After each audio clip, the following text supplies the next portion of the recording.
సూర్యాపేట జిల్లా వార్తలు ఒకసారి చూద్దాం. సూర్యాపేట జిల్లాలో జీవిత ఖైదు పడ్డటువంటి ఒక ఖైదీ పెరోల్‌పై బయటకు వచ్చి 6 ఏళ్లుగా పోలీసుల కళ్ళు గప్పి తప్పించుకొని తిరుగుతున్నటువంటి ఘటన చోటు చేసుకుంది. ఎట్టకేలకు ఈరోజు అతడు వాడుతున్నటువంటి సెల్ ఫోన్ ఆధారంగా ఆంధ్రప్రదేశ్ జిల్లాలో అతన్ని అరెస్ట్ చేసి జైలధికారులకు అప్పజెప్పారు కోదాడ పోలీసులు.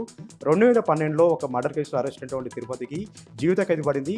2019లో పెరోల్ పైన బయటకు వచ్చి 6 నెలల వ్యవధిలోనే జైలధికారులకు సరెండర్ కావాల్సి ఉండగా 6 ఏళ్లుగా తప్పించుకొని తిరుగుతా ఉన్నాడు.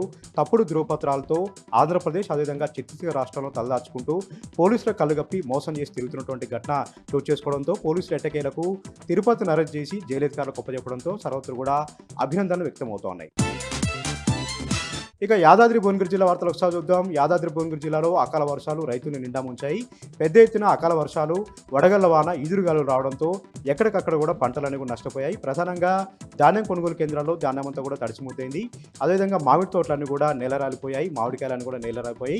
పప్పడి తోటలు కూడా ఎక్కడికక్కడ నేలరాలిపోవడంతో రైతులు బోర్న విలిపిస్తూ ఉన్నారు. ఈ 10 రోజుల వ్యవధిలోనే 5 సార్లు అకాల వర్షాలు, వడగళ్ల వానలు తమను నిండా ముంచాయని కూడా రైతులు బోర్న విలిపిస్తూ ఉన్నారు.